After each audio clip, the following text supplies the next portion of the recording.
14 ஜூயே. 14 ஜூயே என்பது பிரான்ஸ் குடியரசு தினம் என்று சொல்லலாம்.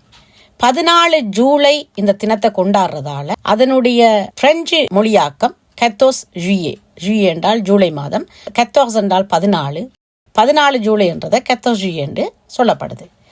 எதற்காக 14 ஜூலையை தேர்ந்தெடுத்திருக்கிறார்கள் என்ற ஒரு கேள்வி எழலாம். 14 ஜூலை 1789 ஆண்டு பிரெஞ்சு மக்களுக்கு கொடுங்கோல் ஆட்சியை வழங்கி கொண்டிருந்த அரசிடம் இருந்து முடியாட்சியை விலக்கி ஜனநாயக ஆட்சிக்கு கொண்டு வந்த ஆண்டுதான் 1789.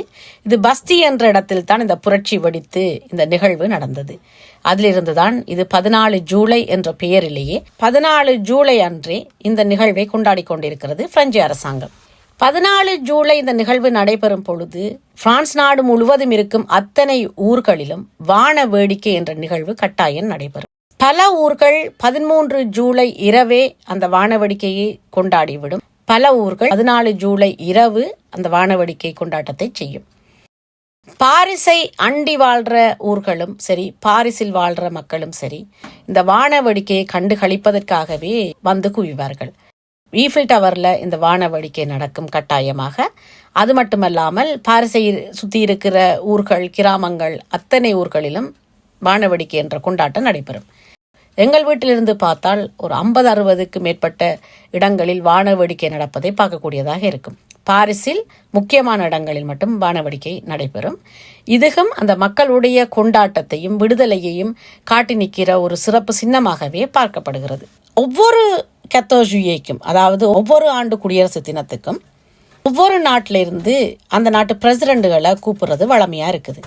அதே போலதான் 14 ஜூலை 2025 ஆண்டு இந்தோனேசியா நாட்டு பிரசிடென்ட்டையும் இந்தோனேசியா நாட்டு இராணுவத்தினரையும் விருந்தினராக அழைத்திருந்தார்கள்.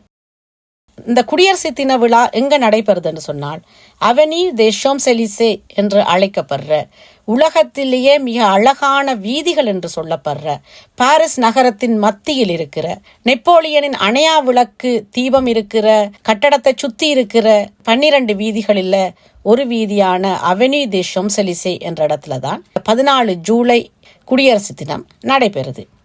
காலையிலேயே இந்த நிகழ்வு தொடங்கிடும். இராணுவத்தினரின் அணிவகுப்புகள், ஒவ்வொரு படைகள், தரைப்படை, விமானப்படை, கடல்படை என்று சொல்லி ஒவ்வொரு படையினரும் தங்களுடைய அணிவகுப்புகளை செய்வினோம். இந்த அணிவகுப்புகள் செய்யும் போது எனக்கு ஒரு மகிழ்ச்சியான விடயம் என்னென்று சொன்னால், எங்களுடைய வீட்டு ஜன்னலிலே இருந்து பார்க்கும் பொழுது எங்களுடைய வீட்டை தாண்டித்தான் போர் விமானங்கள் செல்லும். போர் விமானங்கள் எங்களுடைய வீட்டை தாண்டி சென்று ஷாம்ஸ்-எலிசேயை அடையும் பொழுது நாங்கள் நேரடியாக பார்த்து கொண்டிருந்த போர் விமானங்கள் எல்லாம் தொலைக்காட்சியில் வந்து கொண்டிருக்கும். நேரடியாக சென்ற விமானங்கள் உடனேயே திரைக்குள் வருவது போல அழகாக இருக்கும். இந்த நிகழ்வுக்கு ஒருபோதும் நான் நேரடியாக சென்று பார்த்ததில்லை. நேரடியாக சென்று பார்ப்பவர்களை விட தொலைக்காட்சியில் இதை மிக அழகாகவும் துல்லியமாகவும் பார்க்கலாம் என்ற ஒரு எண்ணப்பாட்டில் நான் நேரடியாக செல்வதில்லை. ஆனால் பிரான்ஸ்ல இருக்கிற பல ஊர் மக்கள், அதாவது பாரிஸ்ல வாழாமல் தொலை தூரங்களில் இருக்கிற பிரெஞ்சு நாட்டவர்கள் எல்லாம் இந்த நிகழ்வை கண்டு களிப்பதற்காக அதிகாலையிலேயே வந்து விடுவார்கள், அல்லது முதல் நாளே அந்த இடத்துல வந்து இடம் பிடிச்சு நிற்பார்கள். பிரெஞ்சு நாட்டவர்கள் மிக விரும்பி பார்க்கும் ஒரு நிகழ்வாகத்தான் இந்த குடியரசு தின நிகழ்வு இருக்குது. இப்படி பல மக்கள் வந்து கூறுற அந்த இடத்துல பாதுகாப்பும் மிக பலமாகத்தான் இருக்கும். அப்படியான ஒரு நிகழ்வு பிரான்ஸ் நாட்டில், அதுவும் பாரிஸ் நகரத்தில் நடக்கும் பொழுது சென்று பார்ப்பதை தவிர்த்து கொள்வதும் ஒரு வகையில் நல்லந்தான்.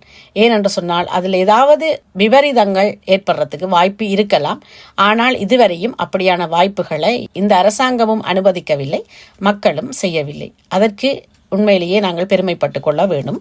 ஒரு முறை இந்திய நாட்டு ஜனாதிபதியை அழைத்திருந்தார்கள், ஒரு முறை இலங்கை நாட்டு ஜனாதிபதியை அழைத்திருந்தார்கள். இப்படி ஒவ்வொரு முறையும் ஒவ்வொரு நாட்டு ஜனாதிபதிகளை அழைத்துக் கொள்வார்கள். இப்படியாக விருந்தினர்களை அழைத்துக் கொள்வதன் காரணம் அந்தந்த நாட்டுக்கான உறவை பலப்படுத்துவதோடு அவர்கள் அழைத்து கொள்ளும் நாடுகளுக்கான ஒரு மரியாதையை செலுத்துவதாகவும் கூட பார்க்கப்படுது. அதாவது 14 ஜூலை இந்த குடியரசு தினத்தில் பிற நாடுகளோடு கொண்டுள்ள உறவுகளை பலப்படுத்தும் வண்ணமாகவும் இந்த நாட்டு பிரசிடென்ட் அதை செயல்படுத்தி கொண்டு வருகிறார் என்பதுதான் உண்மை. 3 வண்ணம் அல்லது மூவண்ணம் என்று சொல்லப்படும் பிரெஞ்சு நாட்டு கொடியின் நிறங்களை கொண்டும் விமானங்கள் தங்களுடைய புகைகளை விட்டுக்கொண்டு பறப்பது அழகாக இருக்கும். மார்சையே என்று சொல்லப்படுகிற பிரெஞ்சு நாட்டு தேசிய கீதத்தோடு இந்த நிகழ்வு நடைபெற்று கொண்டிருப்பது சிறப்பாக இருக்கும். ஒவ்வொரு வகையான படைகளும் தங்களுடைய அணிவகுப்புகளை நடத்தும் பொழுது பார்ப்பதற்கு மிக அழகாக இருக்கும்.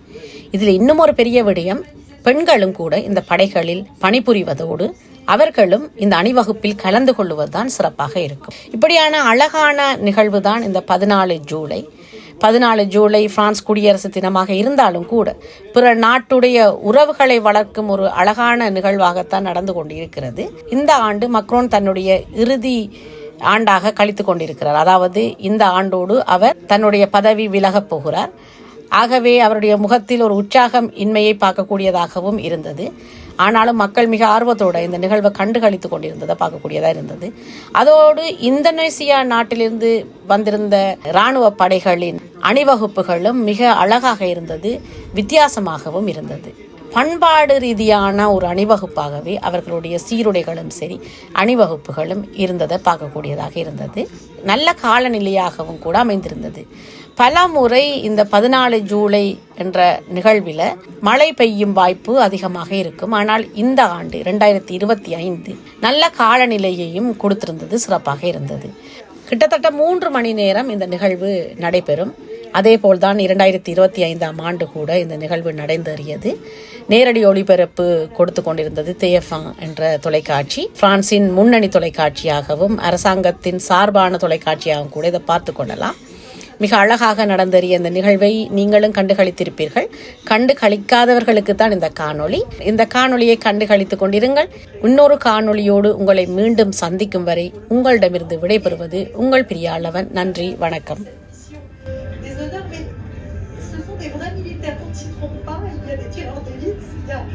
Chargés de la sécurité du président et qui sont évidemment entraînés pour pouvoir intervenir face à n'importe quelle menace. Les deux régiments, le premier régiment d'infanterie, on l'a vu à l'honneur au début de la cérémonie. Le deuxième régiment d'infanterie de la garde républicaine qui lui succède, ce sont des régiments opérationnels. Petite précision, deuxième régiment d'infanterie, c'est pour le palais de la République, l'Assemblée nationale, le Sénat. On ajoute cette année, et c'est une nouveauté, le palais de justice. Les invalides, voilà, ils ont la responsabilité de ces palais. De la protection. Vous les nommes militaires, pur si je puis dire. Et elle est révélatrice de la dimension spatiale que veut donner à son futur l'armée de l'air. L'espace, c'est évidemment le nouveau Far West, aucune règle juridique, et c'est le premier qui s'y installera, qui régnera en maître. Il y a aussi la très haute altitude, c'est tout cet espace qui se situe entre 20 km de haut et 100 km de haut, et là c'est stratégique aussi pour l'espionnage, et même pour la souveraineté tout simplement des pays qui sont en dessous. Oui, c'est ça, c'est-à-dire que si vous n'êtes pas là, vous devenez sourd et aveugle. Il n'y a plus une armée moderne qui peut fonctionner sans des moyens spatiaux. On se souvient du ballon chinois qui était dans cette très haute altitude. Plus précisément, l'Indonésie ayant été une colonie hollandaise.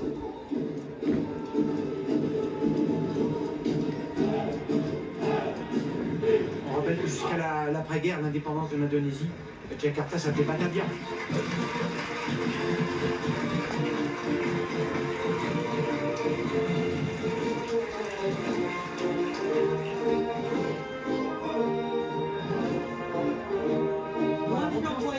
Ambiance très différente. J'étais à leur rencontre tout à l'heure avec le colonel Christophe. Ce sont donc des troupes françaises et finlandaises. Vous voyez les buissons finlandais sur la droite. Et puis bien sûr, vous reconnaissez ce béret bleu pâle, c'est le béret des Nations Unies, l'emblème des Nations Unies. Voilà donc une unité de la finule qui est donc stationnée entre Israël et le sud du fleuve Litanie au Liban.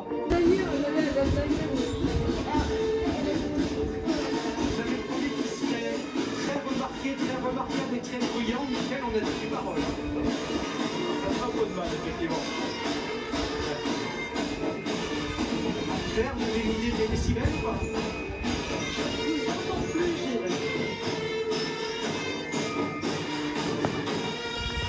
Ces xylophones qui sont utilisés à l'arrière de la fanfare et qui sont tout à fait étonnants.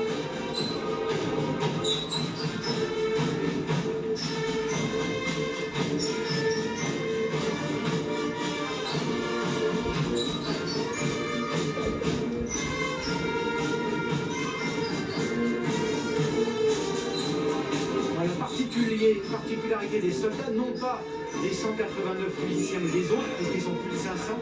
Ils défilent, on les a vus très tôt lors de la répétition, ils défilent de jour comme de nuit avec les lunettes de soleil, ce qui leur donne un air effectivement bon, Déterminé. quand on est mal garé, on leur laisse la place en principe. On rappelle que l'Indonésie est une grande puissance régionale, plus de 120 millions d'habitants. Et qu'elle... Donc ces soldats qui défilent appartiennent à l'armée de terre, à la marine et à l'armée de l'air. Oui, comme la musique elle-même venait des différentes armées, là toutes les armées sont représentées. Les hommes ont été sélectionnés très précisément, ils se sont beaucoup entraînés. Et petite précision, autant la fanfare était mixte avec de nombreuses femmes, autant ces blocs sont entièrement masculins. Il n'y a pas de femmes dans les unités de combat indonésien. Posé sur une piste beaucoup plus courte, beaucoup plus rustique. Et c'est notamment ces Kazakhs qui ont été les premiers à se poser sur Mayotte après le cyclone Chido. Parce que eux seuls pouvaient véritablement le faire pour en venir apporter une aide d'urgence.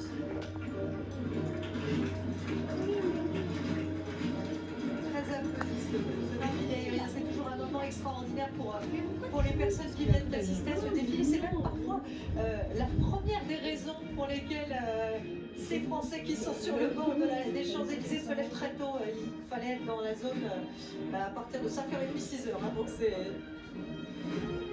le transport aérien militaire. Avec des véhicules beaucoup plus légers. Avec les Xingu. Exactement, indispensable aussi, très pratique.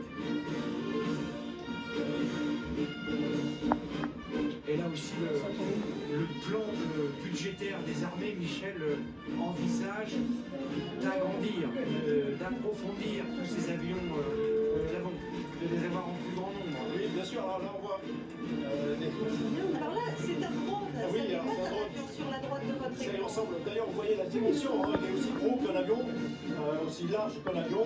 C'est un drone Reaper. La France en dispose d'une douzaine. Utilisé d'abord au Sahel pour l'observation. Là aussi, vous avez dessous où on ne voit pas forcément bien, il y a une boule électronique, des caméras qui permettent de voir à très grande distance. C'est ce qu'on appelle un PAL. Alors, c'est pas dans Alors on peut, avec le drone Reaper, évidemment suivre un véhicule, une personne, à distance sans être repéré. On peut aussi exactement. attaquer avec les C'est drones. un PAL, c'est-à-dire que ça veut dire moyenne altitude, longue endurance. Et voilà, il peut utiliser également des armes. Et là, le dernier appareil, c'est un appareil très utile, un appareil de lutte, ce qu'on appelle un dash. C'est un super Canadair qui peut porter 10 tonnes d'eau, mais qui est évidemment extrêmement précieux. On l'a vu dans les incendies dans les Bouches-du-Rhône il y a quelques jours. À la différence du Canadair, il a un emport beaucoup plus grand, c'est 10 tonnes au lieu de 6, mais il doit se poser. Le Canadair peut absorber l'eau sur un étang ou sur la mer. Donc là, c'est assez différent. Et alors que le Dash est le dernier avion de ce défilé aérien, les troupes indonésiennes, qui sont les troupes à l'honneur, les troupes de la nation invitée, s'avancent vers la tribune. Et c'est là que Gilles, vous allez nous éclairer puisque vous les avez approchés de près. Cette fanfare, elle est absolument extraordinaire. Je ne sais pas si on va pouvoir vous montrer les danses que ces musiciens font.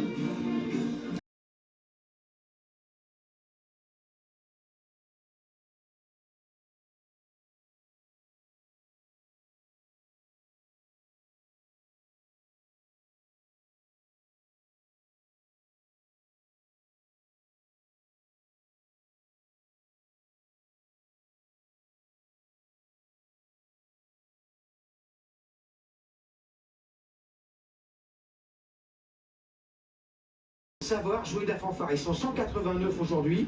Vous voyez donc le requin au milieu, symbole. Vous voyez le tigre, vous avez vu le morse. La force, Vous avez le morse aussi également devant. l'agilité, Voilà. et le requin, Et le requin. on en a parlé, et le léopard, pardon. Et il y en a également un autre symbole, avec l'aigle de l'armée de l'air, un soldat qui a un vrai faux casque de pilote de chasseur, avec la buse à oxygène, qu'on va pouvoir voir dans un instant. Alors qu'on a vu évidemment l'aigle, et ils sont très applaudis parce que très spectaculaire. Et Michel Goya, c'est pas du tout le défilé de Saint-Cyr. Hein. Ah, c'est un autre Parce que je style. voulais que vous amplifiez le contraste. Ils ont un casoar. Ils ont un casoar. Casar, on n'est pas à Couette-Pilan. Hein. Non, mais moi j'adore, hein, c'est magnifique. J'adorerais qu'on adopte ces masques d'animaux, là, ce serait génial.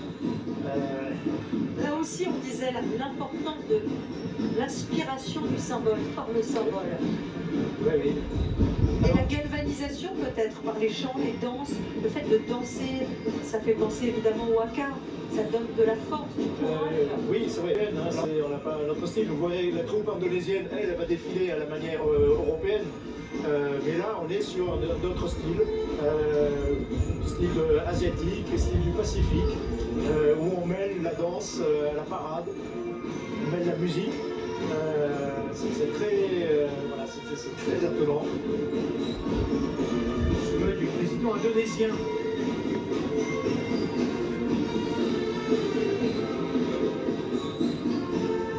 Le président indonésien qui, Pierre le disait il y a quelques minutes, a été dans le viseur de nombreuses organisations de protection des droits de l'homme, parce qu'il a participé à des actions militaires, parfois contre son propre peuple, qui n'étaient pas dans les manuels de l'art de la guerre.